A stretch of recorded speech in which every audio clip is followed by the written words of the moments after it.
সুপ্রিয় শিক্ষার্থী বন্ধুরা, রীতিমতো আজকেও তোমাদের মাঝে হাজির হয়েছি নতুন একটি অধ্যায় নিয়ে।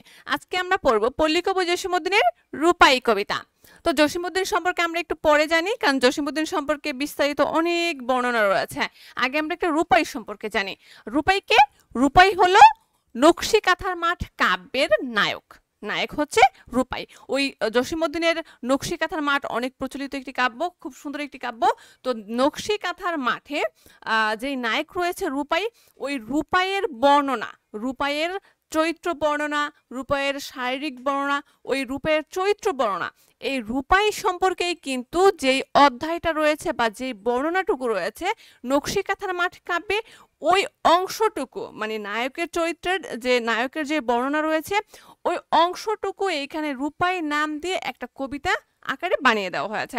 তো চলো বন্ধুরা, আমরা এখন এই কবিতাটি লাইন বাই লাইন এমসিকিউ আকারে দাগিয়ে একটু পড়ি। এই গায়ের এক চাষার ছেলে,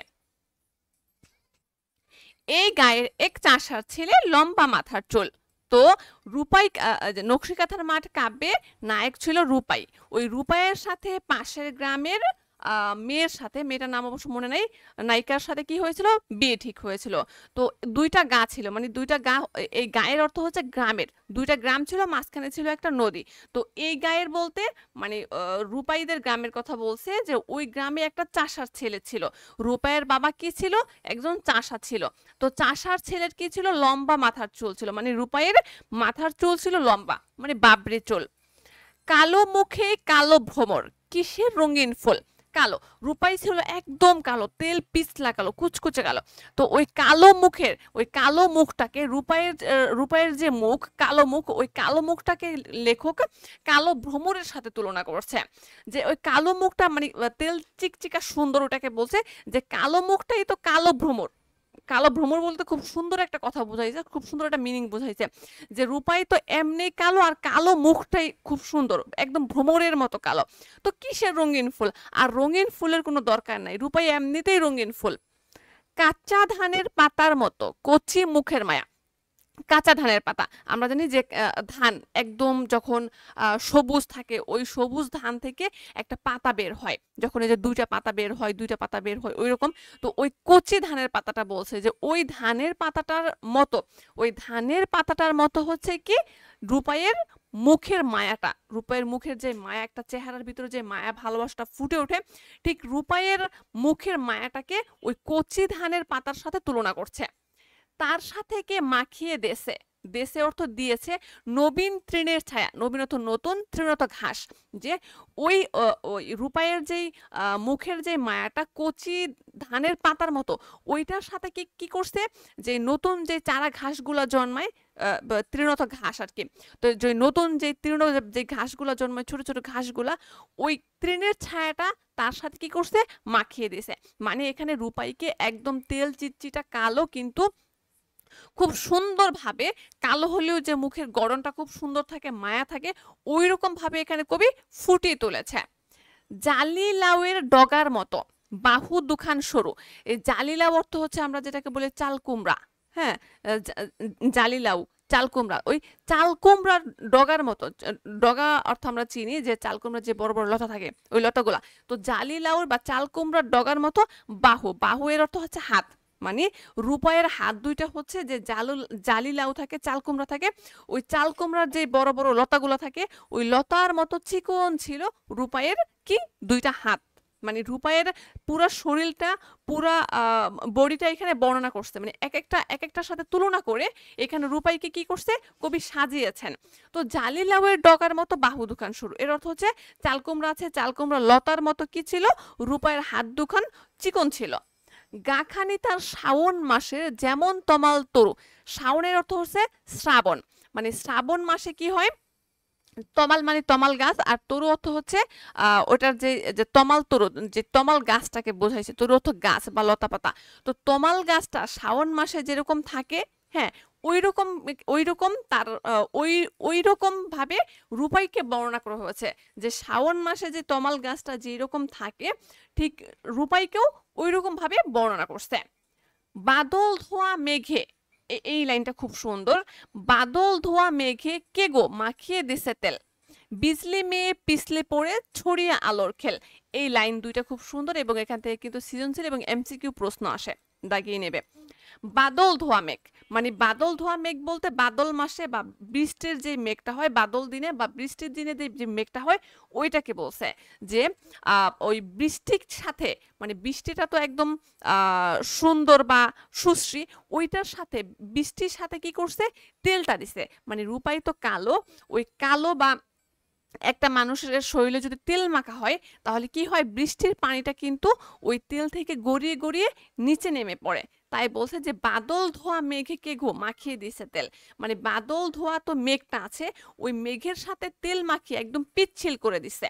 তারপরে কি করছে, বিজলি মেয়ে, মানে ওই কালো চিটচিটা, ওই কালোর উপরে কি করছে, বিজলিটা পড়ছে। বিজলিটা পড়ে কি হচ্ছে, একটা আলোর খেল, মানে একটা আলো ছড়িয়ে পড়ছে, একটা লাইটিং হইছে। তো সেটাকেই বলছে যে ইয়া ছিল, রূপাই ছিল একদম কালো।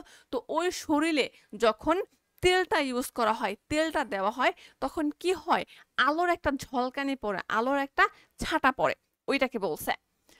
কচি ধানের তুলতে চারা, হয়তো কোনো চাষে, মুখে তাহার জড়িয়ে গেছে কতকটা তার হাসে। মানে কচি ধানের তুলতে চারা, মানে বলছে যে কোনো একটা চাষে কি করছে, কচি ধানের চারাটা তুলতে এসে একদম হাসাহাসি করে গেছে। ঠিক রূপাইকে কিন্তু এইটুক লাইনের ভিতরে রূপাইকে খুব সুন্দরভাবে বর্ণনা করা হয়েছে। এইটুকুর সারমর্ম হচ্ছে, রূপাই হচ্ছে একজন চাষার ছেলে। ওই চাষার ছেলেটা, মানুষ মনে করে যে চাষার ছেলে কি কেমন থাকবে, কালো, খিটখিটে কালো, চুল বড়, ঝাগড়া, ওইরকম। কিন্তু লেখক এখানে রূপাইকে খুব সুন্দরভাবে বর্ণনা করছে যে রূপাই যদিও কালো, কিন্তু তার মুখের গঠন এরকম, তার মানে প্রকৃতির এক একটা জিনিসের সাথে রূপাইকে কবি তুলনা করেছেন। বন্ধুরা, কালো মানুষকে সমাজে অনেকে মূল্যায়ন করে না, কিন্তু রূপাইকে দেখে কিন্তু এই জিনিসটা, পুরো ধারণাটাই তোমাদের পাল্টে যাবে। কালো চোখের তারা দিয়েই সকল ধরা দেখি। এখন লেখক আবার তার প্রশংসা করে বলতেছে যে কালো চোখ, আমরা কিন্তু কালো জিনিসকে মানে পছন্দ করি না, কিন্তু যে দেখো আমাদের চোখটা কিন্তু কালো, চোখের মণিটা কিন্তু কালো, চোখের তারাটা কিন্তু কালো, এই কালো জিনিস দিয়ে কিন্তু আমরা ধরাটা দেখি, মানে পৃথিবীটা দেখি। লেখক এখানে এটাই বলছে। কালো দাঁতের কালি দিয়েই কোরআন কেতাব লেখি। কালো দাঁতের কালি, এই দাঁতের কালি বলতে দোয়াতের কালি বলছে, যে এই কালো দোয়াতের কালিটা দিয়ে কিন্তু আমরা কোরআন লিখি, কিতাব বই লিখি। কোনো সাদা কাগজ দিয়ে বা কোনো সাদা কালি দিয়ে বা অন্য কোনো কালারিং পেন ইউজ করে কিন্তু আমরা কোরআন লিখি না, কিতাব লিখি না। এই ঠিক কিতাবের এই কালিটা কি, এই কিতাবের কালিটাও কিন্তু কালো। জনম কালো মরণ কালো, কালো ভুবনময়, চাষিদের ওই কালো ছেলে সব করেছে জয়। এই লাইনটুকু আন্ডারলাইন করে রাখবে এবং এই অংশটুকু থেকে তোমাদের জন্য সৃজনশীল প্রশ্ন আসবে এবং এমসিকিউ প্রশ্ন থাকবে। কবি বলছেন কালোকে বর্ণনা করে, মানে কালোকে তো মানুষ ঘৃণা করে, তো কালোকে এখানে খুব সুন্দরভাবে বর্ণনা করেছেন। জনম কালো মানে জীবন কালো, মরণ কালো মানে মৃত্যুটাও কালো, কালো ভুবনময় মানে পুরা পৃথিবীটাই কি কালো বা পুরা পৃথিবীটাই অন্ধকার। তো চাষিদের ওই কালো ছেলে সব করেছে বয় জয়, মানে ওই কালো ছেলেটা, চাষাদের ওই কালো ছেলেটাই কি করছে, সব কিছুকে জয় করেছে। মানে জীবন কালো, মরণ কালো, পৃথিবী কালো, সব কালো, ওই চাষির ছেলেও কালো, ওই কালো ছেলেটাই কি করছে, এই পৃথিবীটাকে একদিন জয় করেছে।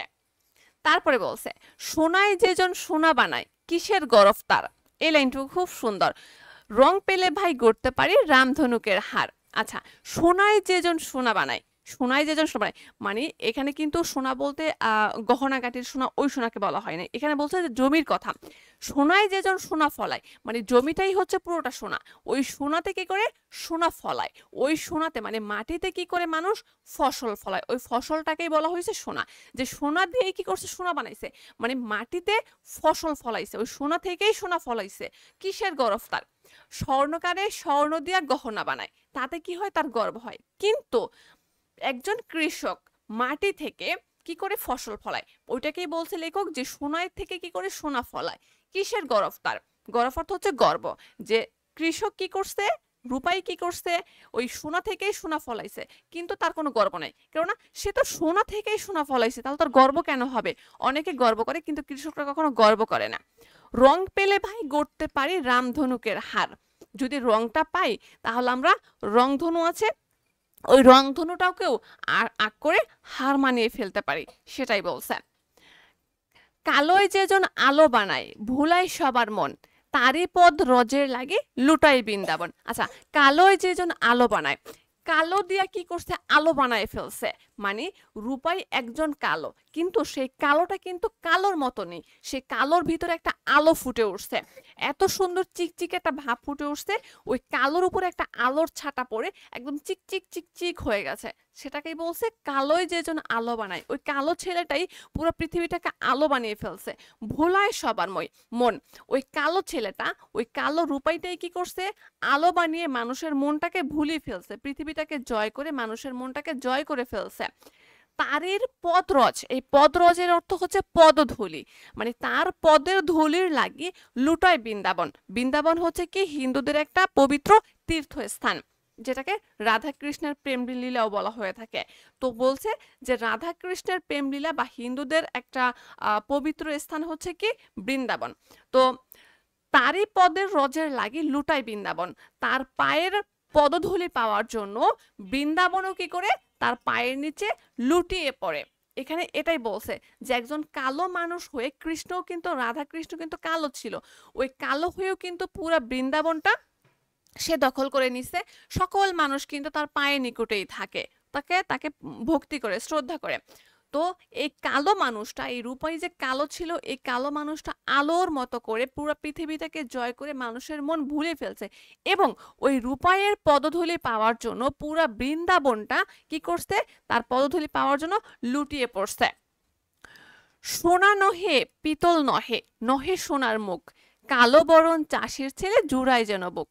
রূপাইকে বলছে যে রূপাই সোনাও নয়, পিতলও নয়, আবার সোনার মুখও নয়, কিন্তু ওই কালোর একটা, ওই কালো বরণ মানে ওই কালো একটা চাষির ছেলে বুকটাকে জুড়িয়ে ফেলে, এত সুন্দর সে দেখতে। যে কালো তার মাঠেরই ধান, যে কালো তার গাও, সেই কালোতে স্নান করি উজ্জ্বল তাহার গাও।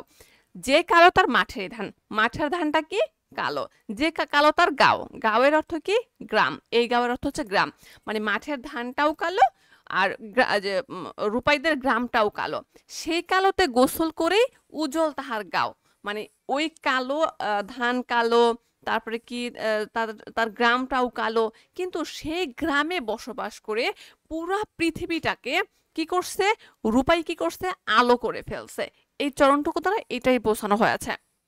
আখড়াতে তার বাঁশের লাঠি অনেক মানে, খেলার দলে তাকে নিয়ে সবাই টানাটানি। আচ্ছা, আখড়াতে, আখড়াতে বলতে এখানে লালনের আখড়া বলা হয় নাই, মানে এখানে লালন গীতি বা গানকে বোঝানো হয় নাই, এখানে বোঝানো হয়েছে কুস্তি খেলাকে। তো কুস্তি খেলায় রূপাই অনেক কি ছিল, দামি মানুষ ছিল, খুব ভালো পারতো। তো ওই কুস্তি খেলার সময় তার বাঁশের লাঠি, তার রূপাইয়ের একটা বাঁশের লাঠি ছিল, ওটা দেশে কুস্তি খেলতো। তো রূপাই অনেক ভালো বাঁশের লাঠি চালাতে পারতো, অনেক ভালো কুস্তিওয়ালা ছিল। খেলার দলে তাকে নিয়ে সবাই টানাটানি।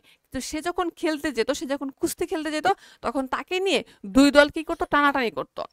জারির গানে তাহার গলা সবার উঠে সবার আগে, মানে জারির গান গাইতো রূপাই অনেক সুন্দর করে। সে বলছে যে তার সুরটা এত সুন্দর ছিল, তার গলাটা এত সুন্দর ছিল যে দূর থেকেও বোঝা যাইতো যে ওই যে রূপাই গান গাইতেছে, তার গলাটা সবার আগে ছিল, সবার উপরে ছিল। শাল সুন্দরী বেত যেন সকল কাজেই লাগে। এখানে রূপাইকে বলছে যে বেত, শাল সুন্দরী বেত, একটা বেত আছে, এই শাল সুন্দরী একটা গাছ, একটা বেত গাছ। তো ওই গাছটা কি করছে, সকল কাজেই লাগে। ঠিক রূপাইও কিন্তু সকল কাজেই লাগছে, সকল কাজেই সে পারদর্শী, এটাই বোঝানো হয়েছে। বুড়োরা কয় ছেলে নয় ও পাগাল লোহা যেন। বুড়োরা কয় মানে মুরব্বীরা কয় ও তো ছেলে নয়, পাগাল লোহা। পাগাল লোহা এর অর্থ হচ্ছে কি, পাগাল, পাগাল অর্থ হচ্ছে সলিড, যেটার ভিতরে কোনো ভেজাল নাই, একদম খাঁটি। তো বুড়োরা কয় মানে বৃদ্ধরা সকলেই বলে রূপাই তো ছেলে নয়, রূপালা হচ্ছে একটা সলিড লোহা, একদম সলিড লোক, মানে দামি মানে একজন লোক। রূপাই যেমন বাপের বেটা কেউ দেখেছো হেন। রূপাই যেমন বাপের বেটা, মানে রূপাইয়ের বাবাও এরকম ছিল, রূপাইও এরকম হয়েছে, বাপকা বেটা, সেটাই বলছে। যদিও রূপা নয়কো রূপাই, রূপার চেয়েও দামি, এক কালেতে ওরি নামে সব গা হবে নামে। মানে রূপাইকে বলছে রূপাই তো একটা লোক, রূপাই তো আর রূপা না। তো রূপাই যদি রূপা না হয়, তবু রূপার চেয়েও রূপাই দামি। মানে রূপাই তো চরিত্র, তো রূপাই তো নায়ক, ওই নায়কটা কিন্তু রূপা না, কিন্তু ওই রূপার চেয়েও রূপাই অনেক দামি হয়ে গেছে। আর এককালেতে মানে এক সময়ে এই রূপাই নামেই তার গ্রামটা নাম হবে, অর্থাৎ রূপাইয়ের গ্রাম, রূপাইয়ের গ্রাম, রূপাইয়ের হাট, রূপাইয়ের এটা, এরকম বলছে। তো বন্ধুরা, এই কবিতাতে রূপাই সম্পর্কে পুরোটা বর্ণনা দেওয়া হয়েছে। এইটি হচ্ছে নকশিকাঁথার মাঠ কাব্যের রূপাইয়ের যে চরিত্রটা ছিল, ওই চরিত্রটা রূপাইয়ের কাহিনী বর্ণনা। ওইখানে আবার নায়িকা আছে, নায়িকারও এরকম এরকম চরিত্র বর্ণনা করা হয়েছে, নায়িকার এরকম সৌন্দর্য বর্ণনা করা হয়েছে। আচ্ছা, রূপাইটা তো এবার আমরা বুঝলাম, বা কবিতাটা আমরা এবার পড়লাম।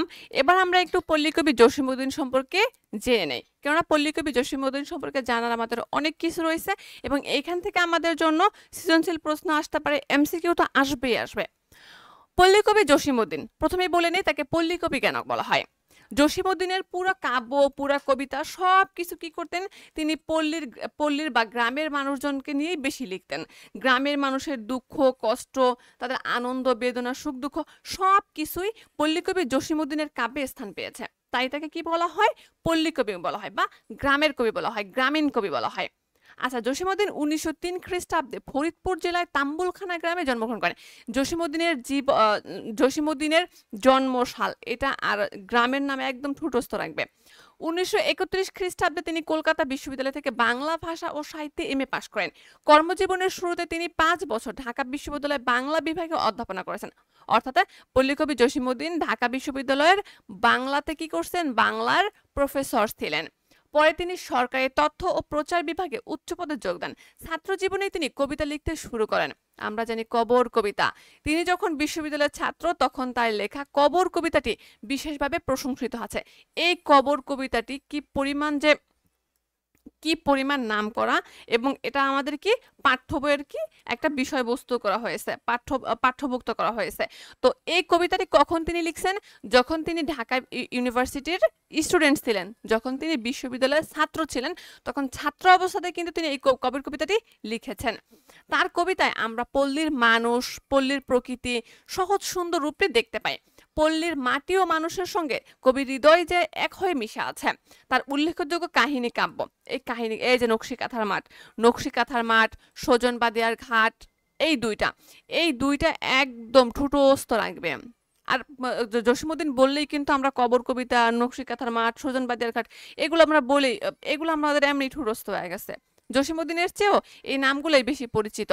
এবার সে কাব্যগ্রন্থে রাখালি, বালুচর, মাটির কান্না, নাটক কি বেদের মেয়ে নাটক, উপন্যাস বোবা কাহিনী, এই বোবা কাহিনীটা মনে রাখবে, গানের সংকলন রঙ্গিলা নায়ের মাঝি, শিশুতোষ গ্রন্থের মধ্যে রয়েছে হাসু, 1 পয়সার বাঁশি, ডালিম কুমার।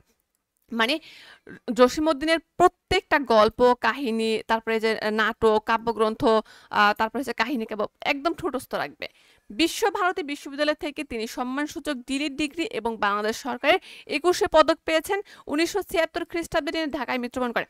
এই পল্লীকবি জসীমউদ্দীন সম্পর্কে এখান থেকে ফেলে দেওয়ার মতো কোনো কিছু নাই, কারণ পল্লীকবি জসীমউদ্দীন সম্পর্কে পুরোটাই, এই যে হেডলাইনগুলো আছে পুরোটাই মুখস্থ করবে। তো বন্ধুরা, আশা করি ভিডিওটি ভালো লেগেছে। ভালো লাগলে অবশ্যই তোমরা লাইক কমেন্ট শেয়ার করবে। ধন্যবাদ।